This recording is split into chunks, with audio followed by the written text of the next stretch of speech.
పరిశుద్ధమైన బైబిల్లో నుంచి దానియేలు పత్రిక, పరిశుద్ధమైన బైబిల్లో నుంచి పాత నిబంధనల గ్రంథంలో దానియేలు రాసిన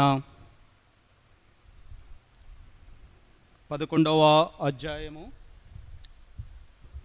దానియేలు 11వ అధ్యాయము 32వ వచనము మధ్యలో అయితే అన్న మాట దగ్గర నుంచి చదువుకునేవారుగా ఉంటాం. పేజ్ నెంబర్ 743, పాత నిబంధన గ్రంథంలో 743, దానియేలు 11వ అధ్యాయము 32వ వచనము మధ్యలో అయితే అన్న దగ్గర నుంచి అందరము కలిసి చదువుదాము. అయితే తమ దేవునెరుగు వారు బలము కలిగి గొప్ప కార్యములు చేసెదరు. మరొకసారి చదువుతాము బిగ్గరగా, స్పష్టంగా. మీకు ఇవ్వబడిన పరిశుద్ధ గ్రంథంలో నుంచి చదివేవారికి ఉంటాము.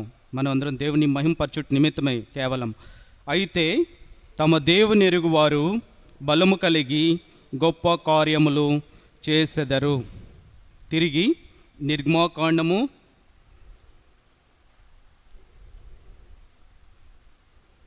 ఎవరైతే గొప్ప కార్యాలు చేస్తూ వచ్చారో వారిలో నుంచి ఒక క్యారెక్టర్ మన ముందుకు తేబడుతూ వస్తుంది.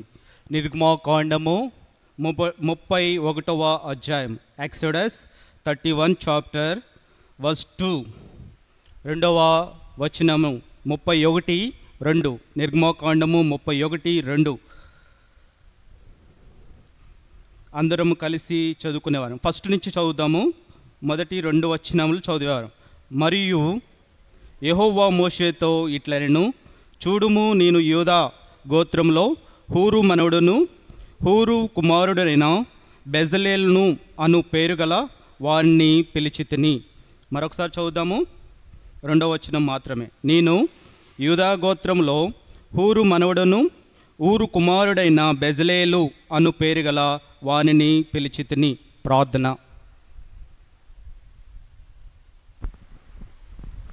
ప్రేమ నమ్మకం కలిగిన మా పరలోక తండ్రి, పరిశుద్ధుడైన మా పరలోక రాజా, అత్యున్నతమైన సింహాసనం మీద ఆసీనుడవు మా పరలోక తండ్రి, మీకే వందనాలు, మీకు స్తోత్రాలు చెల్లిస్తున్నాను. ఉదయకాల సమయం నుంచి ప్రభా మేము మీ దగ్గరికి వచ్చినప్పుడల్లా మీ మెల్లని మాధుర స్వరాన్ని మాకు వినిపింపజేస్తూ ప్రభా మీ దైవజనులను నిలబెట్టుకుంటూ మాతో ప్రభా లేఖన సత్యాల్లోంచి మాట్లాడిన లేఖన భాగాలను బట్టి మీకే వందనాలు, మీకే స్తోత్రాలు చెల్లిస్తున్నాను. తిరిగి యవనస్తుల కుడికిలో కూడా నీ దాసుడు నిలబడుచుండిగా నోటికి బోరుగా ఉండి 2 కెరూబుల మధ్యలో ఉంచి కరుణాపీఠం నుంచి మెల్లని మాధుర స్వరము ప్రభా బిడ్డలైన వారు ఇన్లాగా సహాయం చేయండి. ప్రభా చేస్తూ రావాలని కోరి ప్రార్థిసి స్థలమంతయు నీ ప్రోక్షణ కింద తెచ్చుకుంటూ నీ మహిమతో నింపుతూ రావాలని కోరి ప్రార్థిస్తూ ఏ మనుషుడును కనపడకుండా నీ పరిశుద్ధమైన ప్రభా సన్నిధానంలో మేము ఉండుండగా ప్రభా నీ వాక్యంలో నుంచి మాతో మాట్లాడుతూ రావాలని కోరి ప్రార్థిస్తూ ప్రభా నన్ను ప్రోక్షించండి, ప్రభు మరుగు చేస్తూ రావాలని కోరి ప్రార్థిస్తూ యేసుక్రీస్తు అత్యున్నతమైన నామములో బ్రతుములో అడిగి పెట్టుకుంటున్నాం మా పరలోక తండ్రి. ఆమేన్.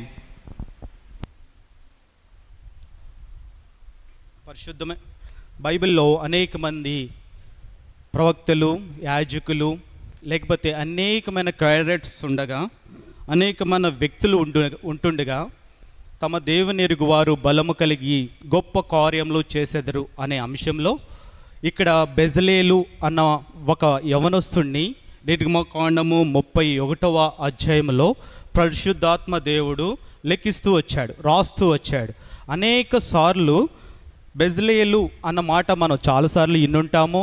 పరిశుద్ధులు లేకపోతే దైవజనులు చెప్పినప్పటికీ తిరిగి దేవుడు మనతో ఈ సమయంలో మాట్లాడాలనే తన సంకల్పమై ఉన్నది. పరిశుద్ధమైన బైబిల్లో అనేకమైన ప్రవక్తలు రాసిన గ్రంథాలు ఉన్నప్పుడు లేకపోతే కొంతమంది పేర్లు కూడా పరిశుద్ధ గ్రంథంలోనికి రాయడానికి ఇష్టపడలేదు. లోతు భార్య గురించి ఆయన పేరును ఎక్కడ ప్రస్తావించిన వాడు కాడు. ఆ రీతిగానే కొన్ని చోట్ల కొంతమంది వ్యక్తులను అస్సలు పరిశుద్ధ గ్రంథంలో నుంచి వారి పేర్లు మట్టికి రాయడానికి పరిశుద్ధమైన దేవుడు అనుమతి ఇవ్వకుండా వచ్చాడు.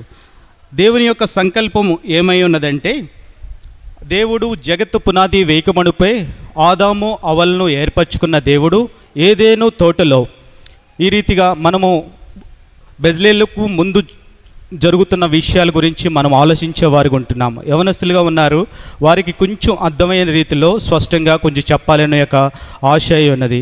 దేవుని వర్తమానము దైవికమైన క్రమశిక్షణతో కూడిన వర్తమానం కాబట్టి ఈ చిన్న బిడ్డలు లేకపోతే యవనస్తులు వారు తెలుసుకోవాలనే నా యొక్క ఆశయం ఉన్నది.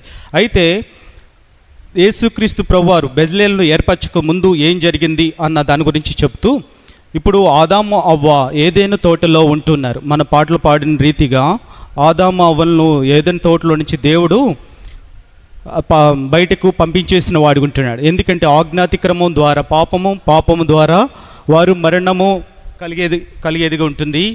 ఆ ఆజ్ఞ అతిక్రమించినప్పుడు ఏదైనా తోటలో నుంచి వారిని బయటకు త్రోలివేస్తూ వచ్చాడు. అయితే దేవుని యొక్క సంకల్పం ఏంటంటే మనుషునితో దేవుడు ఉండాలనే ప్రగాఢమైన ఆశ. ఎప్పుడైనా సరే దేవుడు తన ఆదాము తయారు చేసిన నుంచి వారిద్దరూ స్నేహితులుగా ఉంటూ వచ్చారు. ఆదామును కలుగజేస్తూ వచ్చాడు, ఆదాముతో కూడా సన్నిహితంగా వారు గడుపుతూ వచ్చాడు. అయితే చల్లపూట సాయంకాలం దేవుడు వచ్చినప్పుడు వారిద్దరూ సంభాషించే వారికి ఉంటూ ఉన్నారు.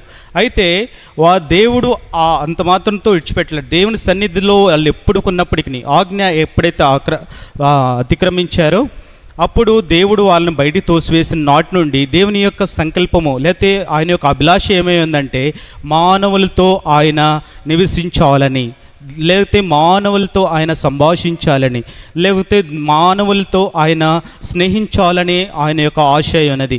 అలా దేవుడు వారిద్దరిని బయటికి పంపించేసిన తర్వాత కొంత సమయంలో కొన్ని సంవత్సరాల తర్వాత అబ్రహామును దేవుడు పిలిచాడు. ఆదికాండము 12వ అధ్యాయంలో మనం చూస్తాము. అక్కడి నుంచి అబ్రహాము పేరు పెట్టి పిలిచి ఆయన్ను స్నేహితుడిగా చేసుకుంటూ వచ్చాడు. స్నేహితుడిగా చేసుకుంటూ మాత్రం కాదు కానీ అబ్రహాముకు వాగ్దానం చేశాడు. వాగ్దాన నిబంధనలో ప్రకారము తన కుమారుని అనుగ్రహిస్తానన్నాడు. అనుగ్రహించిన తర్వాత వారిని ఇస్రాయేలు వల్లే చేస్తానని వాగ్దానం చేశాడు. ఆ రీతిగా చేస్తూ ఆ నిబంధన ప్రకారము యేసేపు వరకు కూడా ఆ నిబంధనను కొనసాగించేవాడిగానే ఉంటున్నాడు. జలప్రలయం తర్వాత నోవాహు తర్వాత ఆ కొనసాగింపులో నిర్గమకాండము మనం చూస్తే ఇప్పుడు మోషేను ఇజ్రాయెల్ ప్రజలు యేసేపు తర్వాత వారందరూ 70 మంది యేసేపు వంశస్థులు అయితే వారి వారసత్వం 70 మందిగా ఐగుప్తుకు వెళ్ళినప్పుడు 70 మంది యేసేపుకుంటే ఆ 70 మందిలో నుంచి వారు ఏమయ్యారంటే 20 లక్షల కాలుబలంగా చేపడుతున్నారు. అయితే ఇజ్రాయెల్ ప్రజలు వీరందరూ యేసేపు యొక్క తరము లేకపోతే యేసేపు వంశావళిలో నుంచి వచ్చిన వారు ఇజ్రాయెల్ ప్రజలు ఐగుప్తు దాసత్వంలోనికి వెళ్తూ వచ్చారు. ఐగుప్తు దాసత్వంలో ఉన్నది ఇజ్రాయెల్ ప్రజలు ఎంతమంది అంటే 20 లక్షల మంది. ఈ 20 లక్షల మందిని బయటికి తీసుకురావడానికి దేవుడు మోషేను పిలుస్తూ వచ్చాడు. మోషే ఐగుప్తు సకల విద్యలందు ప్రావీణుడిగా ఉంటున్నాడు మోషే. లేకపోతే మోషేను పిలిచిన దేవుడు ఐగుప్తు దాసత్వం నుంచి ఇజ్రాయెల్ ప్రజలను ఎర్ర సముద్రం బయటకు తీసుకొచ్చిన తర్వాత ఐగుప్తు అరణ్యంలో ఉంటున్నారు. ఎర్ర సముద్రం నుంచి బయటకు వచ్చిన తర్వాత అరణ్యంలో ఉంటున్నారు. ఉన్నప్పుడు మోషేతో అనేక మంది వ్యక్తులతో లేకపోతే మోషే ఉన్నాడు, యెహోషువ ఉన్నాడు, అహరోను ఉన్నాడు. ఆ రీతిగా ప్రవక్తలను దైవజనులైన ప్రవక్తలను ఐగుప్తు ఇజ్రాయెల్ ప్రజలకు ఇస్తూ వచ్చాడు దేవుడు. ఆ రీతిగానే అరణ్యంలో ఉన్నప్పుడు దేవునికి ఒక ఇష్టము కలిగింది. వీరు బానిసత్వంలో నుంచి బయటికి తీసుకొచ్చాను, వీరితో నేను ఉండాలని ఆయన యొక్క ఆశయం ఉన్నది. అది ఫస్ట్ నుంచి ఉంది. దేవుడు ప్రణాళిక దేవుని మనుషులతో మాట్లాడాలని ఆయన వాంఛ తీరలా. అయితే దేవుడు ఒక స్థలాన్ని కోరుకుంటూ వచ్చాడు. ఆ స్థలము ఎలా ఉండాలి అంటే మోషేతో చెప్తున్నాడు, నేను నివసించాలనే స్థలము పరిశుద్ధంగా ఉండాలి, పవిత్రంగా ఉండాలి. ఏ మనుష్యుడును దాంట్లోకి వెళ్ళకూడదు.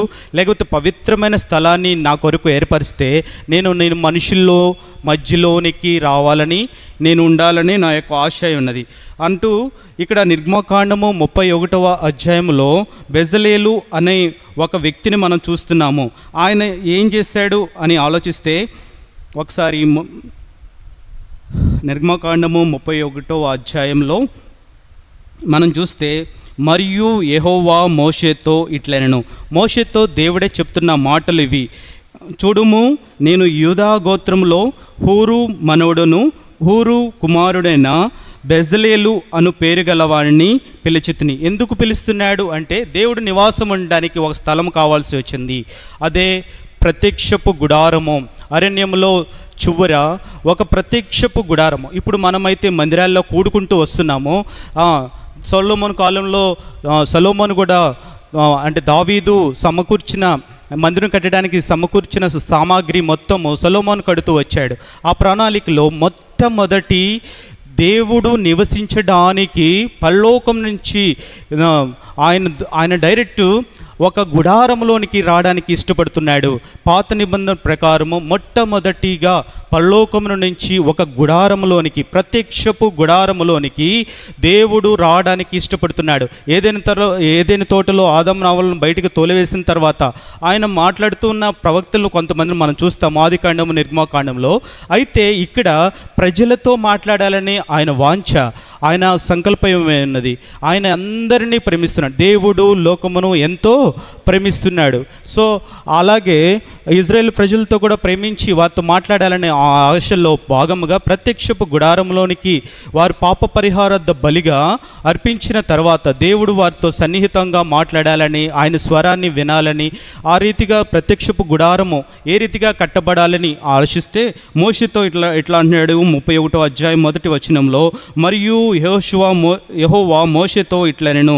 అక్కడ బెజలేలు అన్న వ్యక్తిని 20 లక్షల కాలుబలంలో ఒకే ఒక్క వ్యక్తి దేవునికి ఒక ప్రత్యేకమైన వ్యక్తిగా కనిపిస్తున్నాడు, ఆకర్షిస్తున్నాడు. దేవుణ్ణి ఆకర్షించే వ్యక్తి, లేకపోతే దేవుడికి భయభక్తులు కలిగిన వ్యక్తి, ఒక వ్యక్తి 20 లక్షల మందిలో ఒకే ఒక్కడు బెజలేలుగా ఉంటున్నాడు. అక్కడ అనేక మంది ఉన్నారు.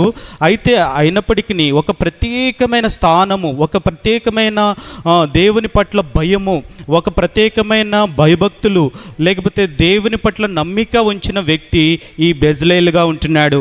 బెజలేలు అన్న మాట మనం ఆలోచిస్తే పరిశుద్ధమైన బైబిల్లో అనేక చోట్ల ఇదే వచనంలో 31వ అధ్యాయంలో ఒక రాసి ఉంచాడు, 35వ అధ్యాయంలో పరిశుద్ధాత్మ రాస్తూ వచ్చాడు. బెజలేలు అన్న మాటకు అర్థము BETZAL అని మనం చూస్తే, బిఈ అంటే మనం విడదీస్తూ వస్తే ఇంగ్లీష్ పదాన్ని బిఈ అంటే లో, బిఈ అంటే ఇన్ అంటే లోపల, లో అని వస్తుంది.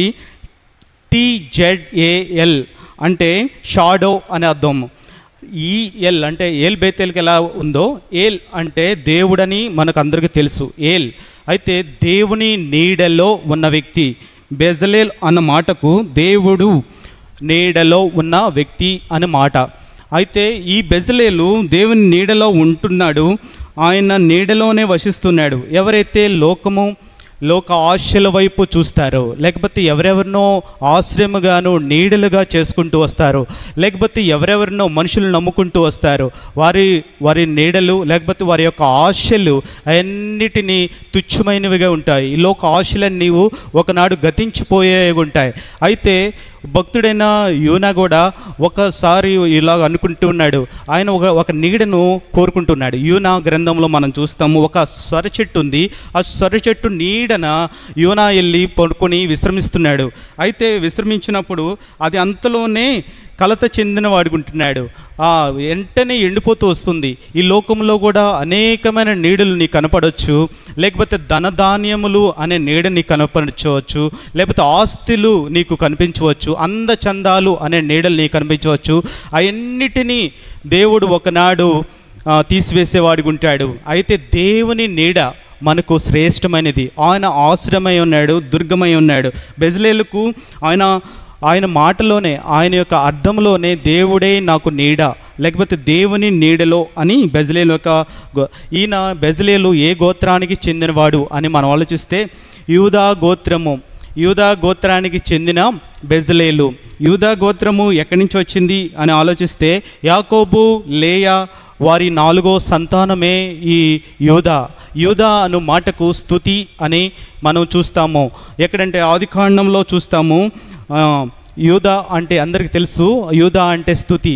ఎక్కడైతే స్తుతి ఉంటుందో, ముందుగా స్తుతి ఎక్కడైతే ఉంటుందో అక్కడ దేవుడు స్తుతించేవాడిగా లేకపోతే మహిమ పొందేవాడిగా ఉంటున్నాడు. బెజలేలు తన గోత్రం ప్రకారము చూస్తే యూదా గోత్రము శ్రేష్టమైన గోత్రము.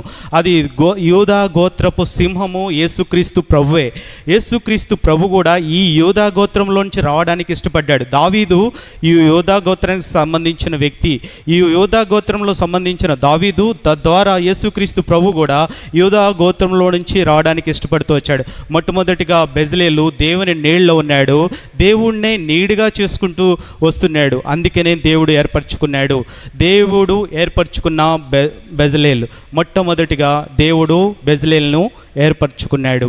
ఆయన నీడలో ఉన్నాడు కాబట్టి ఏర్పరచుకోవడానికి కారణం. లేకపోతే భయభక్తులు కలిగి జీవించాడు కాబట్టి 20 లక్షల మందిలో కూడా ఈ బెజలేలును దేవుడు ఏర్పరచుకున్నాడు.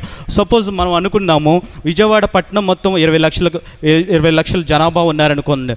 ఇక్కడికి ఒక ప్రధానమంత్రి వచ్చాడు అనుకోండి. సపోజ్ ఏదన్నా ఒక గ్రౌండ్లో పీడబ్ల్యూ గ్రౌండ్లో లేకపోతే ఏదో ఒక గ్రౌండ్ అనుకుంటే, ఆ గ్రౌండ్లో మనం అందరం వెళ్ళినప్పుడు ఒక ప్రధానమంత్రి నిన్ను పేరు పెట్టి పిలిచి పలానా సోన్సో అని పిలిచి నిన్ను ఆ స్టేజ్ మీదకి దగ్గర పిలిచి ఈయన నాకు నమ్మకస్తుడు అని అందరి ముందు చెప్పాడు అనుకోండి, ఎలా ఉంటుంది? అది ఎంతో ఘనతగా ఉంటుంది.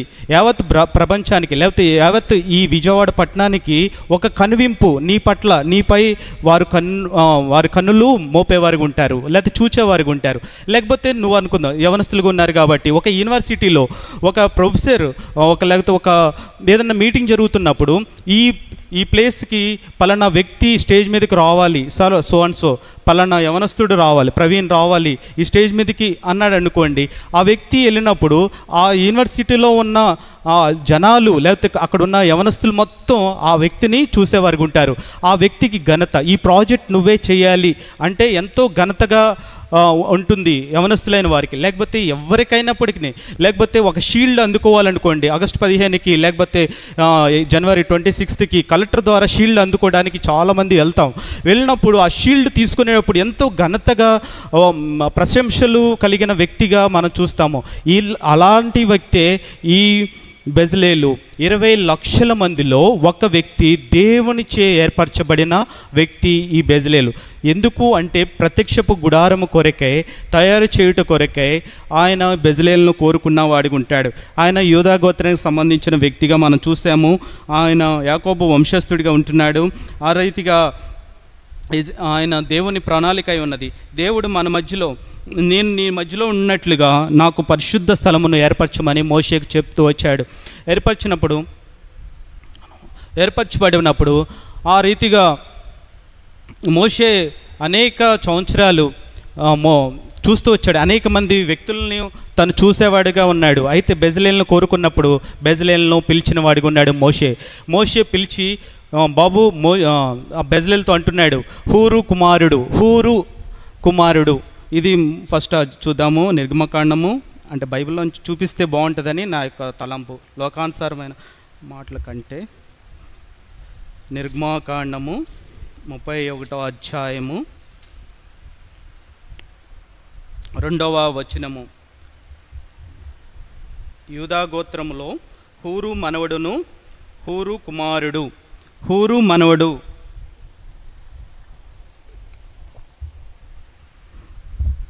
అసలు హూరు అంటే ఎవరు? హూరు అంటే ఎవరు మనకు తెలుసా? కొంతమందికి తెలియకపోవచ్చు, కొంతమంది తెలిసి ఉండొచ్చు బైబిల్ చదివితే. హూరు ఎవరంటే, హూరు అన్న మాటకు మనము తాత, బెజలేలుకు తాత అవుతాడు. హూరు తండ్రి గారి పేరేమో ఊరు, తాత పేరేమో హూరు.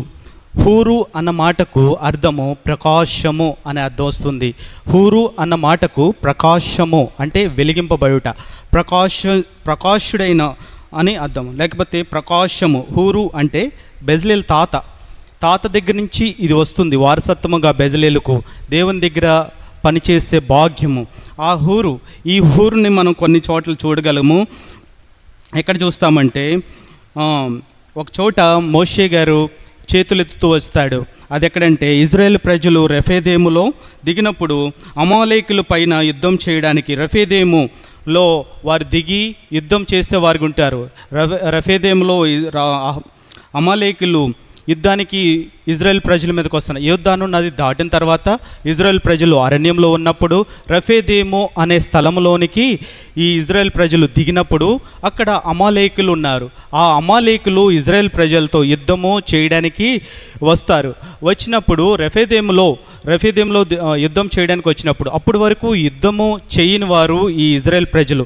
యుద్ధం అంటే వారికి ఏ మాత్రం విద్య లేని వారు, విద్య లేని వారిగా ఉంటున్నారు. అంటే సామాగ్రి లేదు అలా అని చెప్పి ఈ శత్రువులు వస్తారని కానీ, శత్రువులు మా మీద దండి చేస్తారు కానీ, మా మీద విజయం కలుగజేస్తారని కానీ ఎప్పుడు తలంచను కాదు. ఈ 20 లక్షల కాలు బలము అప్పుడు ఆ రఫేదేములో ఇజ్రాయెల్ ప్రజలందరూ ఉన్నప్పుడు అక్కడ ఒక వ్యక్తి యెహోషువపాతు యుద్ధం చేసేవాడుకుంటాడు. కొండ మీద మోషే ఉన్నాడు, కొండ కింద యుద్ధం జరుగుతుంది. దానికి నాయకత్వము యెహోషువ జరిగిస్తున్నాడు. ఇక్కడ యుద్ధం జరిగించే నాయకుడు ఎవరంటే యెహోషువపాతు. ధిరోదత్తకమైన నాయకుడు మోషే తర్వాత ఎవరు అంటే యెహోషువాయే. ఇక్కడ జరిగిస్తున్నాడు ప్రజలను చనిపోకుండా అక్కడ సంరక్షించడానికి. ఎందుకు జరుగుతుంది ఈ యుద్ధం అంటే అక్కడున్న నీరు కొరకు, మంచినీటి కొరకు వారు అక్కడ యుద్ధం జరిగి రఫీదేములో యుద్ధం చేసే అమాలేకీలందరూ యుద్ధం చేసేవారికి ఉంటున్నారు. మోషే ఈ అహరోను హూరు ఈ ముగ్గురు పర్వతం మీద ఉన్నారు. సినాయి పర్వతం మీద ఆ కొండ మీదకు ఈ అమాలేకీలు యుద్ధం జరుగుతున్న కింద భూమి జరుగుతుంటే యెహోషువపాతు న్యాయాధిపతి నాయకత్వం వహిస్తుంటే మోషే, అహరోను, హూరులు ముగ్గురు ఆ కొండపైన సినాయి కొండ మీద ఉండేవారికి ఉంటున్నారు. అక్కడ ఏం చేస్తున్నారు? ఇక్కడ యుద్ధం చేస్తుంటే వారేం చేస్తున్నారు అంటే పరిశుద్ధమైన యుద్ధం చేస్తున్నారు. మోషే ఏం చేస్తున్నాడంటే 2 చేతులు పైకెత్తుతున్నాడు. ఎత్తి ఏం చేస్తున్నాడు అంటే ఆ ఇజ్రాయెల్ ప్రజలు విజయము కలుగుట కొరకే దేవుని వైపు తన చేతులు 2 చాచున్నాడు. పైకెత్తినప్పుడు ఆ ఇజ్రాయెల్ ప్రజలు కింద జరుగుతున్న యుద్ధంలో గెలుస్తున్నారు. ఎప్పుడైతే చేతులు కింద దించుతున్నాడో అప్పుడు ఇజ్రాయెల్ ప్రజలు ఓడిపోతున్నారు, చనిపోతున్నారు. ఓటమి పాలవ్వడానికి కారణమవుతుంది. ఆ టైంలో మళ్ళీ మోషే చేతులు పైకెత్తినప్పుడు చేతులు బరువెక్కే వరకు మోషే ఉంచుతూ వచ్చినాడు. అప్పుడు మళ్ళీ విజయం కలుగుతుంది ఈ ఇజ్రాయెల్ ప్రజలకు. అయితే తిరిగి మళ్ళీ కిందకి దింపినప్పుడు మళ్ళీ అపజయం పాలవుతున్నారు. ఈ రీతిగా గమనించిన అహరోన్లు యేసుక్రీస్తు ప్రభు దేవుని వైపు చేతులు పైకెత్తటం అనే అర్థం ఏంటంటే దేవుని వైపు మొరపెట్టటము, ప్రార్థించటము, విజ్ఞాపన చేస్తున్నారు. ఎప్పుడైతే మనం దేవుని వైపు చేతులెత్తుతామో, ఎప్పుడైతే దేవుని వైపు మన దృష్టి దేవుని వైపు మనం ప్రార్థిస్తామో, దేవునికి విజ్ఞాపన చేస్తామో, ప్రవక్తుడైన మోషే ప్రార్థిస్తే ఇజ్రాయెల్ ప్రజలు గెలిస్తే, నేను ప్రార్థిస్తే దేవుడు ఆలకించేవాడు. ఆయన ప్రార్థన ఆలకించేవాడు, ఆయన జవాబు దయచేసేవాడు. అంత మాత్రమే కాదు, ప్రార్థన ఆలకించేవాడా సర్వశరీరులు ఆయన వద్దకు వచ్చేదిరని పరిశుద్ధమైన బైబిల్లో ఉంది. సో ప్రార్థనకు ఉన్న పవర్ ఒక విజయాన్ని కలుగజేసేది ఉంటుంది. మోషే యొక్క ప్రార్థన, అప్పటి వరకు ఐగుప్తు దాసత్వంలో ఉన్న ప్రజలు బయటకు వచ్చిన తర్వాత ఎంతో సురక్షితంగా ఉండవలసిన ప్రజలు, ఎంతో వాళ్ళు ఆహ్లాదకరమైన దేవుని మన్నాతో పోషించబడుచు మంచినీటి కొరకు అడిగితే మంచినీరు మోషే ఆ కర్ర చాపగానే మంచినీరు వచ్చింది. ఆ నీటి కొరకు అమాలేకీలైన ప్రజలు దండెత్తి వస్తున్నారు, యుద్ధము జరిగిస్తున్నారు. అయితే దేవుడికి ఇజ్రాయెల్ పట్ల ఎంతో ప్రేమ జాలి ఉంది కాబట్టి మోషే ప్రార్థించినప్పుడు విజయం కలిగజేస్తూ వచ్చాడు. అహరోన్లు ఇక్కడ హూరు అన్న మాట మనం చూస్తాము. మొట్టమొదటిగా ఏం చేశాడు? ఒక రాయిని తీసుకొచ్చాడు. అహరోన్లు ఇద్దరు కలిపి ఒక రాయిని తీసుకొస్తూ వచ్చారు. అక్కడ పెడుతూ వచ్చారు. పెట్టి అక్కడ మోషేను కూర్చోబెట్టి ప్రార్థిస్తూ 2 చేతులు పైకెత్తుతూ వచ్చారు. అంత మాత్రమే కాదు, 2 చేతులను వారు ఇద్దరు, ఒకరు కుడివైపు ఒకరు ఎడం వైపు నిలబడి చేతులను దేవుని వైపు తిప్పినట్లుగా ఆయన పట్టుకొని ఆయన బరువెక్కినప్పటికీ ఆయన ఆనుకుంటూ వస్తున్నారు. ఇక్కడ యొక్క లక్షణం ఏంటంటే దేవుని ప్రజలను ప్రేమించే వ్యక్తి. ఎవ్వరూ మరణించుట మరణించకూడదు అని ఒక ప్రేమ కలిగిన వాడు. అలా అంత మాత్రం కాదు, దేవుని ప్రజల పట్ల ఎంతో ప్రేమ చూపించేవాడు. రెండవదిగా దేవుని యాజకుడైన మోషే పట్ల నమ్మకస్తుడైన వ్యక్తి. మొట్టమొదటిగా దేవుని ప్రజలను ప్రేమించేవాడు. రెండవదిగా చూస్తే మోషే అంటే యాజకుడిని ప్రేమించేవాడు. అంత మాత్రమే కాదు, దేవుని ఆశ్రయించిన వ్యక్తి. ఎప్పుడైతే ప్రార్థించే భక్తులకు ఆశ్రయముగా మనం నిలబడతామో అప్పుడు మనం ఆశీర్వదించబడే వారికి ఉంటాము. ఎప్పుడైతే దేవుని లేకపోతే ప్రజలతో కూడా హింస పొందడానికి మోషే ఎలాగైతే ఆ ఐగుప్తు నుంచి బయటకు వచ్చి దేవుని ప్రజలతో శ్రమ అనుభవించడానికి ఇష్టపడుతూ వచ్చాడో, అలాగే ఊరు కూడా దేవుని ప్రజల కోసం హింస పొందడానికి ఇష్టపడుతున్నాడు. అంత మాత్రం కాదు, 1 గంట కాదు, 2 గంటలు కాదు, 3 గంటలు కాదు, ఉదయ కాలం మొదలుకొని సూర్యుడు అస్తమించే వరకు. ఉదయకాలం అంటే సూర్యుడు ఉదయించుతున్నప్పటి నుంచి సాయంత్రము అస్తమించే వరకు మోషే యొక్క చేతులు ఎత్తుతూనే ఉన్నాడు, పట్టుకుంటూనే ఉన్నారు ఊరు హౌరోన్లు. ఇక్కడ మనము పరిశుద్ధమైన బైబిల్ ప్రకారం మనం చూస్తే ఒక రాయిని తీసుకొచ్చారు. ఈ రాయి యేసుక్రీస్తుకు సాదృశ్యంగా ఉంది. ఈ బండ బండ మీద మోషేను కూర్చోబెడుతూ వచ్చారు. ఈ బండ ఎవరు అంటే దేవుడు, బండ క్రీస్తే. ఈ బండ క్రీస్తే అని పరిశుద్ధమైన బైబిల్లో రాయబడి ఉంది. ఈ బండ ఎప్పుడైతే బండ మీదకు మనం వస్తామో, లోకాన్ని ఆశ్రయించకుండా ఎప్పుడైతే క్రీస్తు వైపు మనం ఆశ్రయించి ఆయన యొద్దకు వస్తామో, ఆయన మన బాధలు, దుఃఖము, శ్రమ సమస్తము తొలగించేవాడిగా ఉంటాడు. మనం ప్రార్థించినప్పుడు ఆయన సమస్తము సమకూర్చేవాడిగా ఉంటాడు. నీ యొక్క ఏదైనా అక్కరై ఉండొచ్చు, లేకపోతే నాకు జ్ఞానము తక్కువ ఉంది, లేకపోతే నాకు వివేకము తక్కువగా ఉంది, లేకపోతే మార్క్స్ తక్కువ రావట్లేదు, చదువు సరిగ్గా రావట్లేదు, లేకపోతే నేను చదువుతున్నా సరే గుర్తుండట్లేదు అని నువ్వు తలంస్తున్నావేమో. అయితే దేవుని యొద్దకు వచ్చి ప్రభువా నన్ను క్షమించి, ప్రభా నాకు ఆనాడు ఇజ్రాయేల్ ప్రజలకు విజయం కలిగజేసినట్లు నాకును ఈనాడు ప్రభా నా జ్ఞానం దయచేయంటే ఆయన నిజముగా నీ ప్రార్థన ఆలకించి ఆయన నీ జవాబు దయచేసేవాడిగా ఉంటాడు.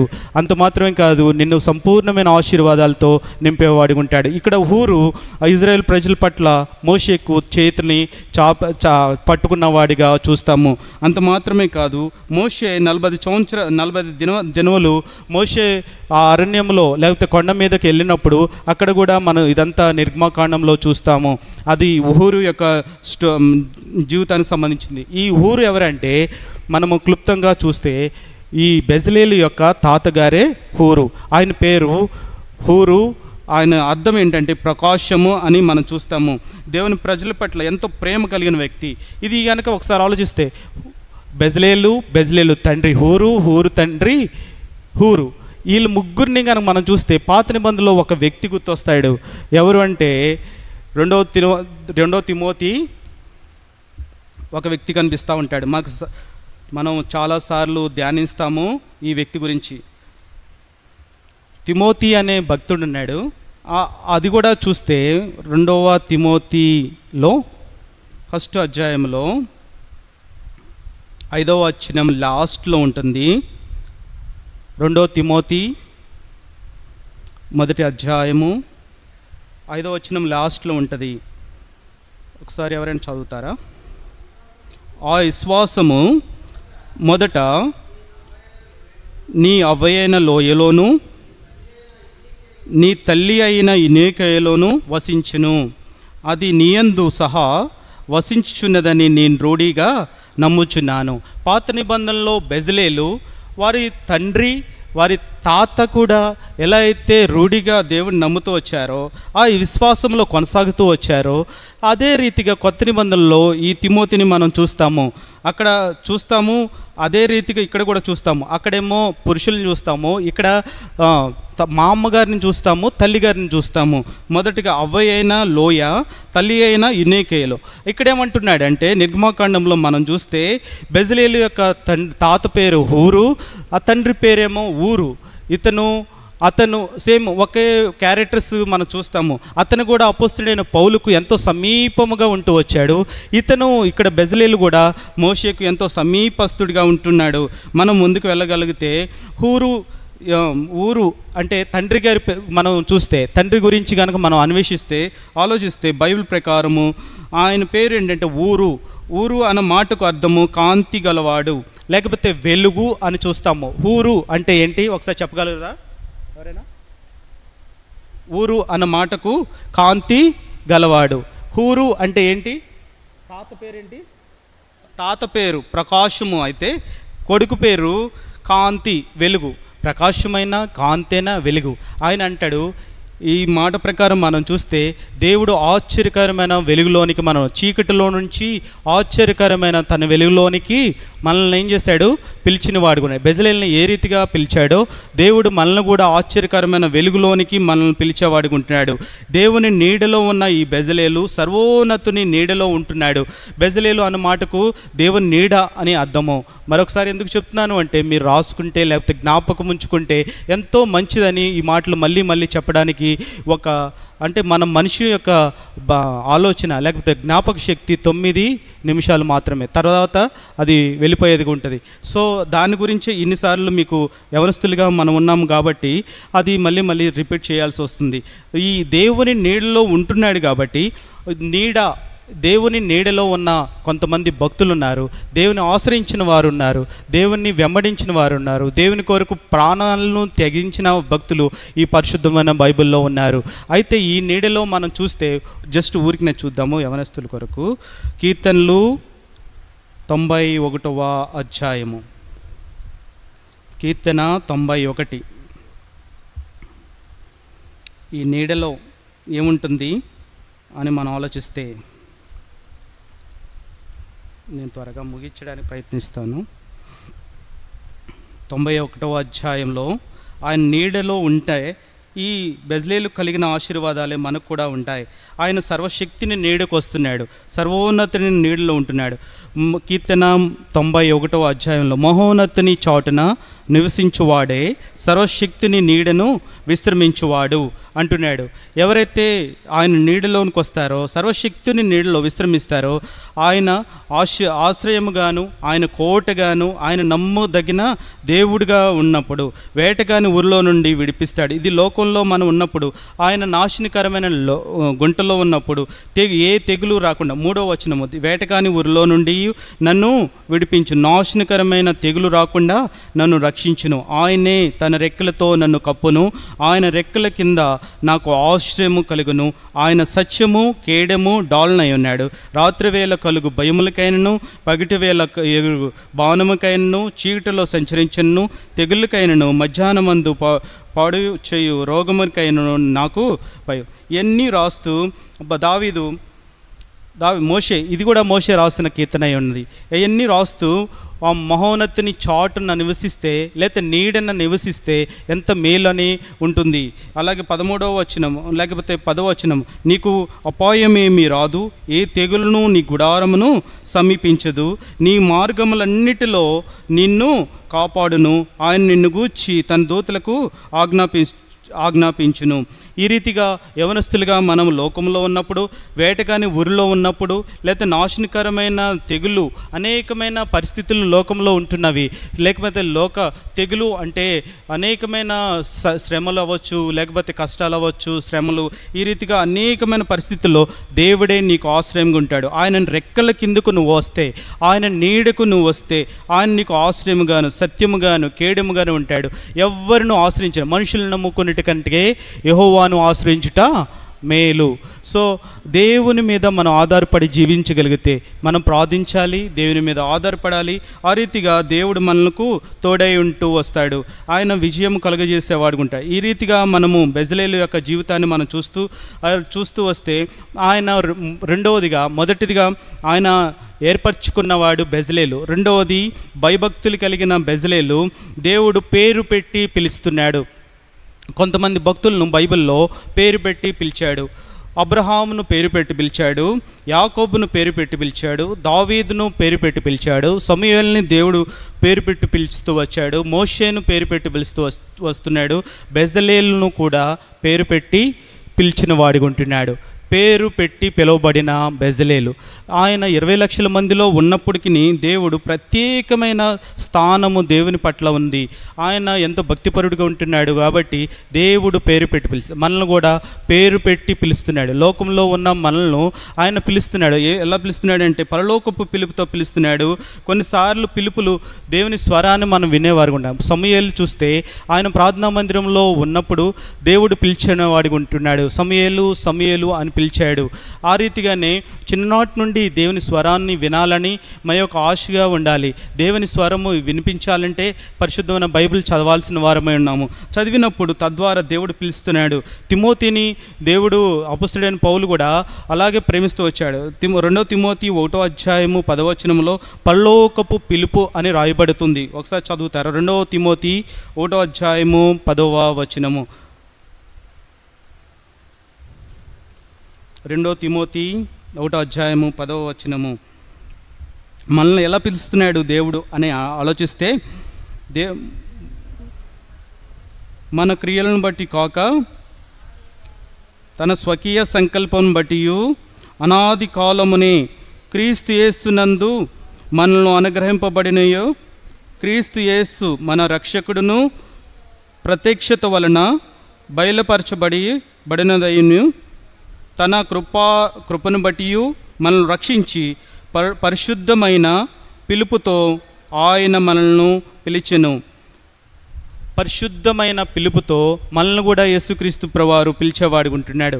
ప్రయాసపడి భారం మోసుకుంటున్న సమస్త జనులారా నా ఎద్దుకు రండి అని పిలుస్తున్నాడు. ఎప్పుడైతే యేసుక్రీస్తు ప్రభు వద్దకు మనం వస్తామో, యేసుక్రీస్తు ప్రభు మన కోసం చేసిన క్రయధనం ఎలాంటిదంటే ఆ సిలువలో ఘోరమైన సిలువను నీ కొరకు నా కొరకు ఆయన రక్తమంతా చిందించేవాడు. ప్రశస్తమైన రక్తదారులు నీ పాపముల కొరకై నా పాపముల నిమిత్తమే ఆయన సిలువను సహిస్తూ వచ్చాడు. ఆయన పిలుస్తున్నాడు. పరిశుద్ధమైన పిలుపు ఇది. పరిశుద్ధుడుగా ఉండుట కొరకు, పరిశుద్ధుడైన దేవుణ్ణి నువ్వు ఎదుర్కొనుట కొరకైన పరిశుద్ధమైన పిలుపులో నువ్వు ఉండవలసిన వాడిగా ఉంటున్నాము. అలాగే రెండవదిగా మనం చూస్తే పరిశుద్ధమైన పిలుపు ఇది చూస్తాము బెజలేలు యొక్క స్థితిలో రెండవ ఉండదు. మూడవదిగా మనం చూస్తాము నిర్గమకాండము 31వ అధ్యాయం 3వ వచనములో. నిర్గమకాండము 31వ అధ్యాయము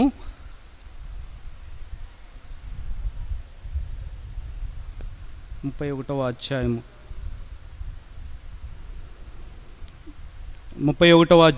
3వ వచనంలో విచిత్రమైన పనులను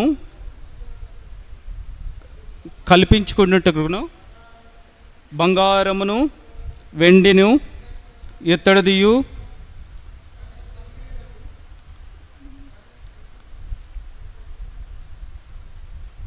నిర్గమకాండము 31వ అధ్యాయము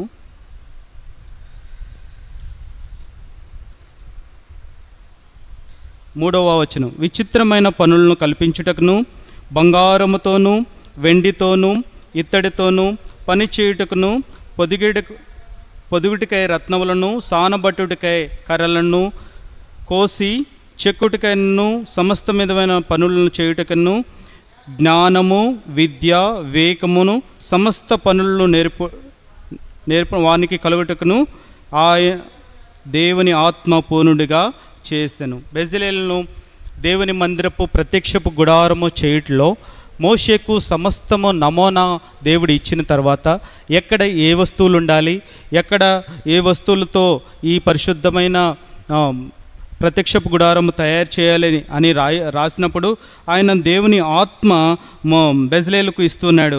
సంపూర్ణమైన ఆత్మతో నింపుతున్నాడు. అక్కడ బంగారము ఇత్తడి లేకపోతే చెక్క లేకపోతే రత్నములతో కూడిన ఇలాంటి సామాగ్రితో బెజలేలు పనిచేసేవాడికి ఉంటాడు. విచిత్రమైన పని గలవాడు బెజలేలు. విచిత్రమైన పని అంటే ఒక వ్యక్తి ఒక తలాంతు లేకపోతే ఒక వ్యక్తి ఒక దాంట్లో ప్రవీణుడిగా ఉండొచ్చేమో, లేకపోతే ఒక వ్యక్తి 1, 2, 3 లేకపోతే అలా చేస్తూ ఉండొచ్చేమో. కానీ ఇక్కడ విచిత్రమైన పనులు చేయట్లో అంటే చెక్కుటులోనేమి అంటే వజ్రాలు అంటే రత్నములు పొదుగుట్లోనేమి లేకపోతే బంగారము పొదిగి అక్కడ చెక్క మీద పరచట్లోనేమి సమస్త మీద బంగారము మనము మా బంగారం చేసే పని మామూలు విషయమేం కాదు, రత్నములు చేసే పని మామూలు విషయమేం కాదు. వాటికి స్పెషాలిటీస్ కలిగిన వ్యక్తులు మాత్రమే చేయగలరు. లేకపోతే చెక్కలు తయారు చేయట్లా, లేకపోతే వాటికి కూడా స్పెషాలిటీ కావాల్సిన వారుగా ఉంటున్నారు. ప్రత్యేకమైన స్థానము లేకపోతే పనివారు కావాలి. అయితే ఎన్నిటిలో ఇత్తడి పని చేసేవారు కూడా ప్రత్యేకమైన వారుగా ఉంటున్నారు. అయితే బెజ్లేలు యొక్క ప్రాముఖ్యత ఏంటంటే, బెజ్లేలుకు ఈ సమస్తము నేర్పరి పనితనము కలిగిన వ్యక్తి. చెక్క పని చేస్తున్నాడు, చెక్క యొక్క ఉపకరణములు చేస్తున్నాడు, మందిరానికి కావాల్సిన సామాగ్రి చెక్కుతున్నాడు. అంత మాత్రమే కాదు, పొదుగుతున్నాడు. ఇక్కడంటే బంగారముతో ఆ చెక్క మీద చక్కగా నేర్పరి అయిన పనితనముతో బంగారముతో చక్కగా చేస్తున్నాడు. తర్వాత వెండితో చేస్తున్నాడు. బంగారంతో కొంతమంది చేస్తే వెండితో కొంతమంది చేస్తారు. స్పెషాలిటీ వారి స్పెషాలిటీ వారికి ఉంటుంది. అయితే ఇక్కడ విచిత్రమైన పని కలిగిన బెజ్లేలు ఎన్నిటినీ కలిగిన వ్యక్తిగా ఉంటున్నాడు. ఈయనకి కృపావరాలు అనేకములుగా ఉంటున్నవి. దేవుని చేత కృప పొందిన వ్యక్తి బెజ్లేలు అని చెప్పడంలో ఎటువంటిది సందేహం లేదని మనం చూడొచ్చు. చెక్క పని చేస్తున్నాడు, బంగారు పని చేస్తున్నాడు, వెండి పని చేస్తున్నాడు. అంత మాత్రం కానీ రత్నములు అంటే డైమండ్స్, ఆ డైమండ్స్ చేయడానికి చాలా విచిత్రమైన వాళ్ళ పని, చాలా స్పెషాలిటీ కలిగిన వ్యక్తులే వాటిని చేయగలరు. సానబట్టడం అంటే ఒక రాయి మట్టిలోంచి తీసిన తర్వాత దాన్ని బయటికి తీసుకొచ్చి దాన్ని విచిత్రమైన పనితనముతో వాటిని మెరిపించి దానిలో ఉన్న విచిత్రమైన ఆ షైనింగ్ బయటికి తీసుకురావడానికి ఎంతో కష్టపడాల్సిన వారిగా ఉంటారు. అది ఎంతో విలువ కలిగినది. ఈ రత్నాలు మామూలు విషయం కాదు. బంగారము పనిచేసేవారు చాలామంది ఉండొచ్చు, ఎత్తడి పని చేసేవారు చాలామంది ఉండొచ్చు, చెక్క పని చేసేవారు చాలామంది ఉండొచ్చు. కానీ ఇది వజ్రములు లేదా రత్నములను చేసేవారు చాలా అరుదుగా ఉంటారు. ఇది చాలా స్పెషాలిటీ కలిగిన వ్యక్తులు. మనకు సంబంధించిన కొంతమంది వ్యక్తుల్లో ఒక పునందేశ్వరి గారు మాత్రమే ఇది చేయగలరని మనం చూస్తాము. కొన్ని పత్రికల్లో చదివాను నేను ఇంతకుముందు. అది రత్నములను స్పెషాలిటీగా తయారు చేసి వారు అలాంటి విద్యను వారు ప్రావీణ్యత పొందింది ఆవిడ. సో అలాంటి పనితనం కలిగిన వ్యక్తి ఈ బెజ్లేలుగా ఉంటున్నాడు. రత్నములు పొదిగించడం అంత సామాన్య విషయం కాదు. చెక్క పని చేసేవారు చాలామంది ఉండొచ్చు, కానీ అక్కడ కూడా నేర్పరి అయిన చెక్క పని చేస్తున్నాడు. బంగారం చేసే పనితనం కలిగిన చాలామంది ఉండొచ్చు, అక్కడ కూడా బంగారంలో కూడా నేర్పరి అయిన పనితనము, నిపుణత కలిగిన పనితనము బెజ్లేలు చేస్తున్నాడు. లేకపోతే మనం బైబిల్ ప్రకారం మనం చూస్తే చెక్క అంటే శ్రమలకు సాదృశ్యంగా ఉంటే బంగారము దైవికమైనదిగా ఉంటుంది. బంగారము అంటే దైవికమైనది. లేకపోతే వెండి అని ఆలోచిస్తే విమోచనకు సాదృశ్యంగా ఉంటుంది. ఇత్తడి తీర్పుకు సాదృశ్యంగా ఉంటుంది. రత్నములు అంటే మట్టిలో నుంచి వస్తుంది కాబట్టి అది ప్రశస్తమైనది, పరలోకానికి సంబంధించినది. ఎన్నిటికీ సాదృశ్యము ప్రభు అయిన యేసుక్రీస్తు వారిగా ఉంటున్నాడు. ఇది మనము దానియేలు గ్రంథంలో కూడా చూస్తాము. ఇత్తడి లేకపోతే బంగారము లేకపోతే ఎంతటి ఒక దీపస్తంభాన్ని, ఒక విగ్రహాన్ని చేశారు. అది ఇక్కడ కూడా బెజ్లేలు చేస్తున్నాడు. ఇది దేని నిమిత్తం చేస్తున్నాడు? ప్రత్యక్షపు గుడారము కొరకైనా పనిలో నిపుణత కలిగిన వ్యక్తి బెజ్లేలుగా ఉంటున్నాడు. అంత మాత్రమే కాదు, ఎన్ని నిపుణత కలగాలంటే ఎందుకని ఇంత నిపుణత కలిగిన వ్యక్తి? కృపావరాలు ఎందుకు వచ్చినాయి అంటే దేవుని ఆత్మతో నింపబడిన వాడు. ఇక్కడ రాస్తాము, ఇక్కడ చదువుతాము 3వ వచనం లాస్ట్లో దేవుని ఆత్మ పూర్ణుడిగా చేసి ఉన్నాడు. బెజ్లేలు దేవుని ఆత్మచే నింపబడ్డాడు. పొద్దున మన మార్నింగ్ సెక్షన్లో కూడా బల్లవర్తమానం అంతా ఆత్మతో నింపబడుట బట్టి దైవజనులు మాట్లాడుతూ వచ్చారు. ఆత్మ చేయాల్సిన పనుల గురించి వస్తున్నాయి. మన తాతాలు భూమి మీద జీవిస్తున్న మనము ఆత్మపూర్ణులు ఏ రీతిగా అవ్వాలంటే దేవునికి సమీపంగా వచ్చినప్పుడు మాత్రమే, దేవుని వెంబడించిన అప్పుడు మాత్రమే, లేకపోతే యవనస్తులుగా దేవుని నమ్మిక ఉంచి ఆయన మీద విశ్వాసముతో కొనసాగినప్పుడు మాత్రమే ఆత్మపూర్ణులుగా దేవుని నామములో ఆయన మీ మీదకు ఆత్మను కలిగించేవాడు. కృపావరములు అనేకములుగా ఉంటున్నవి. అయితే ఆ కృపావరములలో దేవుని పనుల్లో అనేక తలాంతులు కలిగిన వారు ఉంటారు. కొంతమంది జ్ఞానము దేవుడు ఆత్మగా ఇస్తాడు, కొంతమందికి స్వస్థత అనే వరాలు ఇస్తాడు, కొంతమందికి ప్రవచనములు అనే వరములు ఇస్తాడు, కొంతమందికి నానా విధములైన భాషలు మాట్లాడే కృపావరములు ఇస్తాడు, కొంతమందికి ప్రార్థన అనే కృపావరం ఇస్తాడు, కొంతమందికి సువార్త అనే కృపావరం ఇస్తాడు, కొంతమంది బోధించేవారిగా ఉంటారు, కొంతమంది అనేక మందిని లోకంలో నుంచి తీసుకొచ్చేవారిగా ఉంటారు. అనేకమైన కృపావరాలు దేవుని మందిరంలో ప్రతి ఒక్కటి ఇంపార్టెంట్గా ఉంటుంది. అవన్నిటిని దేవుడు అనుగ్రహించేవాడు. అలాగే ఇక్కడ కూడా బెజ్లేలుకు కూడా కృపావరాలు అనుగ్రహిస్తూ వచ్చాడు. ఆ కృపావరాల చేతనే ఆత్మపూర్ణుడిగా చేయబడిన బెజ్లేలు ఎంతో దేవుని ప్రేరేపణతో ఆయన ఈ పనులన్నింటినీ చేయగలుగుతూ వచ్చాడు. కొంత సమయం మాత్రమే ఆయన బాధ్యత కలిగిన వ్యక్తిగా ఉంటున్నాడు. దేవుని పనిలో ఆయన మాత్రమే కాదు, ఆయన పని అంతట్లో ప్రత్యక్షపు గుడారము చేయట్లో ఆయన ఎంతో బాధ్యత కలిగిన వ్యక్తిగా ఉంటున్నాడు. ఆయన పని అప్పచెప్పారు, మోషే అప్పచెప్పాడు, దేవుడు అప్పచెప్పిన తర్వాత ఎంతో బాధ్యతతో చేస్తూ వస్తున్నాడు. మనం నిర్గమకాండము 31వ అధ్యాయము 7వ వచనం మనం చూస్తే ఎంతో బాధ్యత. తెరవద్దండి, టైం అయిపోతుంది కాబట్టి త్వరగా ముగించడానికి ప్రయత్నిస్తాను. ఎంతో బాధ్యతతో చేస్తున్నాడు. అక్కడ ఏమేమి పనులు చేశాడు అంటే ప్రత్యక్షపు గుడారంలో సాక్ష్యపు మందసాన్ని తయారు చేస్తూ వచ్చాడు, ఆవరణము తయారు చేస్తూ వస్తున్నాడు, తెరలు తయారు చేస్తున్నాడు, లేకపోతే కరుణాపీఠంను తయారు చేసిన వ్యక్తిగా ఉన్నాడు, లేకపోతే ఇంకొకటి ప్రత్యక్షపు గుడారంలో ఉపకరణములన్నిటినీ చేసిన వాడిగా ఉంటున్నాడు, బల్లను తయారు చేసిన వాడిగా ఉంటున్నాడు, గంగాలాను తయారు చేసిన వాడిగా ఉంటున్నాడు, యాజకులు ధరించే వస్త్రములు సన్నపు నార వస్త్రములతో చేసిన వాడిగా ఉంటున్నాడు. అంత మాత్రమే కాదు, యాజకులు కుమారులు ధరించే వస్త్రములతో సహా చేసిన వాడిగా ఉంటున్నాడు. ఆ తర్వాత అభిషేక తైలమును తయారు చేసిన వ్యక్తిగా ఉంటున్నాడు. పరిశుద్ధమైన స్థలములో పరిమళ దోప ద్రవ్యములు తయారు చేసే వ్యక్తిగా ఉంటున్నాడు ఈ బెజ్లేలు. అంత మాత్రమే కాదు, దేవుని సన్నిధానములో ఆ బెజ్లేలు అన్ని పనులను ప్రావీణ్యత కలిగిన వ్యక్తిగా ఉంటున్నాడు.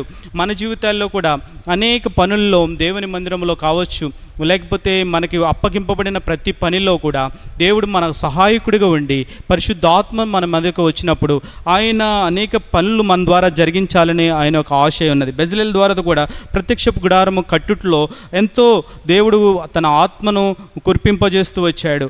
అలాగే మనము ఈ ప్రత్యక్షపు గుడారంలో ఉన్న ఎంతో వాల్యుబుల్ది ఒకటి మనం చూస్తే దేవుని మందసము, లేకపోతే దేవుని బలిపీఠము యొద్ద దహన బలు అర్పించినప్పుడు ఆ అర్పింపబడిన దహన బలులు ద్వారా పాప పరిహార బలి జరిగేది ఉంటుంది.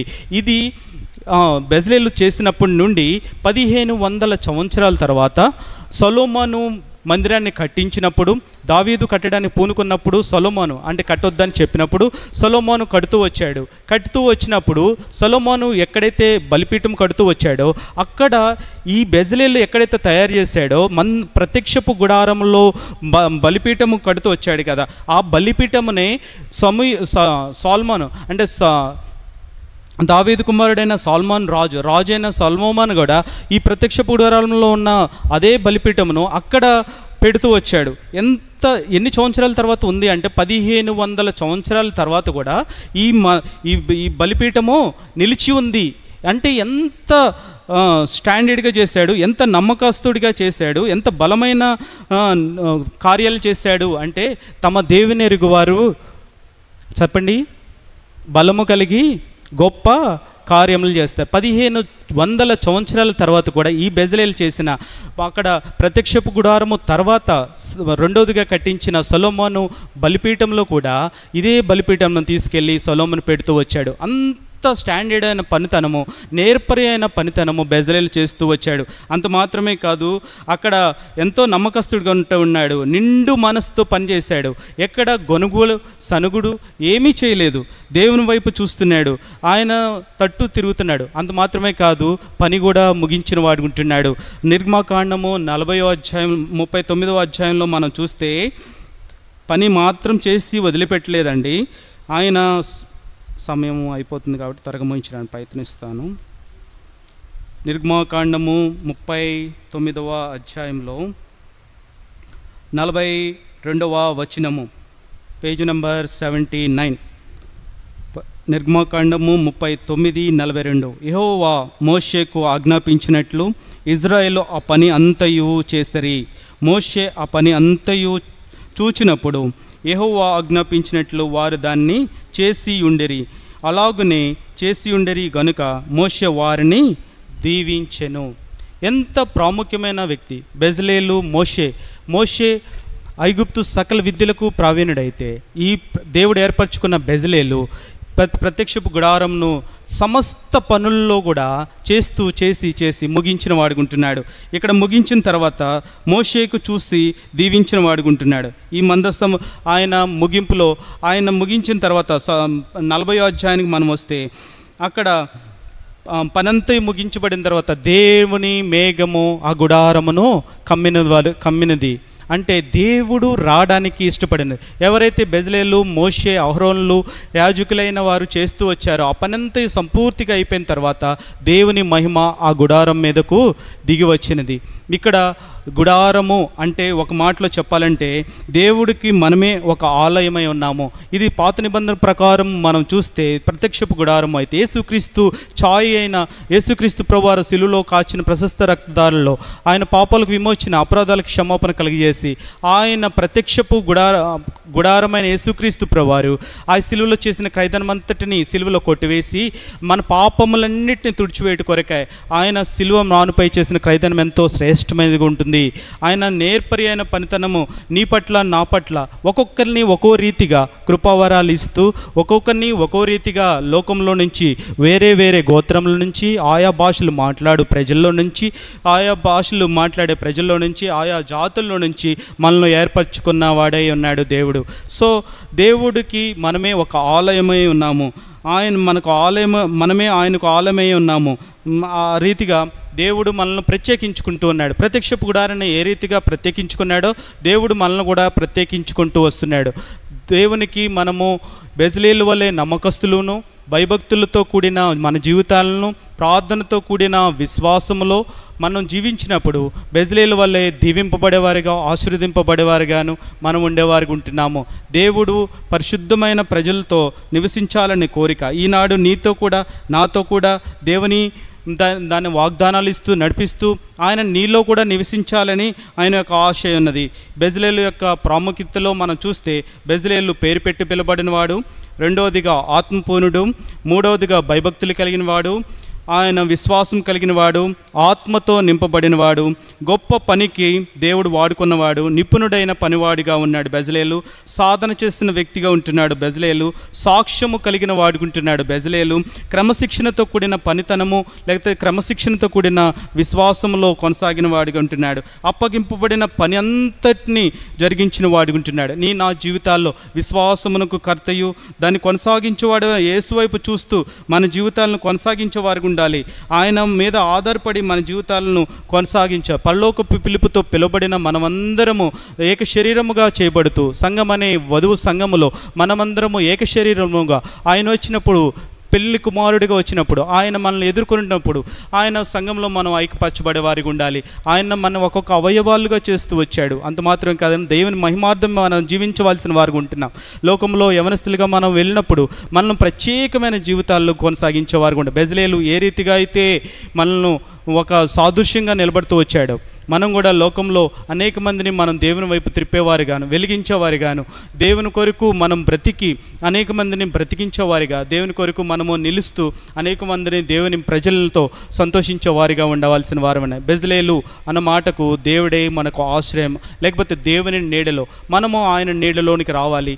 ఆయన మీద ఆశ్రయంగాను లేకపోతే ఆయన మీద ఆనుకున్నప్పుడు మన ప్రతి అవసరత ఫిలిప్పీ 4:19 ప్రకారం క్రీస్తు యేసు యొక్క కృపలో ప్రతి అవసరం, మహిమలో ప్రతి అవసరము తీర్చేవాడుకుంటాడు. యవనస్తులుగా మనం ప్రార్థన చేసినప్పుడు ఆయన ప్రతి అవసరత అక్కరత తీర్చేవాడు. అందు మాత్రమే కాదు, దేవుని ప్రజలతో శ్రమ అనుభవించడానికైనా ఇష్టపడుతూ రావాలి. దేవుని ప్రజలతో అంటే దేవుని మందిరంలో అనేక పనుల్లో మనము ప్రత్యేకంగా చూపించుకుంటూ దేవునికి ఇష్టపూర్వకమైన మనపూర్వకమైన నిండు మనసుతో దేవుని ప్రజలను, దేవుని మందిరమును, దేవుని యాజకులను గౌరవించి సన్మానించేవారుగా ఉంటే మనల్ని ఆశీర్వదిస్తాడు. బెజలేలును ఏ రీతిగా పరిశుద్ధమైన బైబిల్లో లెక్కిస్తూ వచ్చాడు. ఒకనాడు నీ పేరు కూడా జీవ గ్రంథంలో లెక్కించుతున్నాడు. ఆ పరలోక రాజ్యములో ఆయనతో నిత్యము ఉండేవాడిగా నువ్వు ఉండాలనే మా యొక్క ఆశ. దేవుడు నిన్ను పిలుచుకున్నాడు, పేరు పెట్టి పిలిచాడు. బెజ్లేలుని ఎలా అయితే పిలిచాడో నిన్ను కూడా పిలిచాడు. పిలవకపోతే ఈ స్థలంలో, ఏర్పరచకపోతే ఈ స్థలంలో నువ్వు మోకరిల్లేవాడు కాదు, ఇలా కూర్చునేవాడు కాదు. లేకపోతే నీ పితరులు ఎవరైతే ప్రార్థన చేస్తూ వచ్చారో, ఎవరైతే బెజ్లేలు వలె, హూరు వలె మీ పితరులు చేసిన ప్రార్థన, తరతరములకు మనకు నివాస స్థలమైన దేవుడు, అలాగే తరతరాల నుంచి నీకు వస్తున్న ఆనవాయితీ చొప్పున దేవుడు ఇక్కడ నిన్ను కూర్చోబెట్టి ఉండొచ్చేమో. అయితే అంత మాత్రమే నేను సింపుల్ ఏమీ లేదు నాలో నువ్వు అనుకోవచ్చు. కానీ దేవుడు నీ పట్ల ప్రత్యేకమైన దృష్టి ఉందమ్మా, లేకపోతే నీ పట్ల ప్రత్యేకమైన దృష్టి ఉంది కుమారుడా, గమనిస్తుడా. ఈ దినాన నువ్వు గనక దేవుని యొద్దకు వచ్చి, ప్రభువా నన్ను ఆశ్రయంగా, నాకు దుర్గమను, జ్ఞాన వివేక ప్రజ్ఞ కలిగిన వ్యక్తి ఈ బెజ్లేలు. జ్ఞానము దేవుని యందు గుప్తమై ఉన్నది, ఆయన యందు వివేకము గుప్తమైనది, సర్వ సంపదలు ఆయన యందు గుప్తములై ఉన్నవి. ఈ బెజ్లేలును ఏర్పరచుకున్న దేవుడు నీకు కూడా జ్ఞానం ఇవ్వాలని, నీకు కూడా ప్రజ్ఞ అంటే ప్రగతి అంటే నీవు విజయం కలుగజేయాలని, నీకు కూడా వివేచన కలుగజేయాలని, అంత మాత్రంగా నేర్పరి అయిన పనితనము. నీకు అంత స్టడీస్ అయిపోయిన తర్వాత నేర్పరి అయిన పనితనం, ఎక్కడికైనా పని చేయాలో ఏదో ఒక పని చేయాలి నీకు సంపాదన నిమిత్తమే. అప్పుడు నిపుణుడు కలిగిన బెజ్లేలు వలె నువ్వు కూడా ఒక దాంట్లో నిపుణత కలిగిన ఒక వ్యక్తిగా ఉండి అనేక మందిని దేవుని వైపు త్రిప్పేవాడికి ఉంటావు. ఎన్ని లక్షణాలు బెజ్లేలు అన్న మాటలో ఎన్నో లక్షణాలు చూస్తూ వచ్చాము. నీ జీవితాల్లో కూడా బెజ్లేలు వలె ఉండాలని మీరు వెళ్ళి తిరిగి నిర్గమాకాండము కనుక మనం చదివితే ఇంకా స్పష్టంగా దేవుడు మాట్లాడేవాడు. ఆయన మెల్లని స్వరాన్ని మనం అనుభవించేవారికి ఉంటాం. బెజ్లేల్లో ఎంతో ప్రాముఖ్యతమైన వ్యక్తిగా ఉంటున్నాడు. నీ జీవితాన్ని కూడా ప్రాముఖ్యంగా చేయాలని, ప్రశస్తంగా చేయాలని, వజ్రముగా నువ్వు అనేక మందిని వెలిగింపజేయాలని ఆ దేవుని యొక్క సంకల్పమే ఉన్నది. ఆయన యొద్దకు వచ్చి ఎవరినూ తృణీకరింపబడరు. ఆయన ఎంతమంది ఎంత లోకస్తుల్లో ఎక్కడున్నప్పటికీ నేనే ముందులే, నాదే ముందులే అన్ను అనుకోవచ్చు. దేవుడు నిన్ను ఏర్పరచుకున్నాడు. అక్కడ నుండి గిద్యోను గానుగు చాటును ఉన్నప్పుడు ఎలా అయితే తీసుకొచ్చాడో నిన్ను కూడా ఆ రీతిగానే 20 లక్షల కాలుబలంలో బెజ్లేలు ఎలా అయితే ఉన్నాడు, అలాగే నిన్ను కూడా దేవుడు ఒక దినాన్న తీసుకొస్తాడు. ఉన్నతమైన స్థానంలో నిన్ను కూడా నిలుపుతాడు.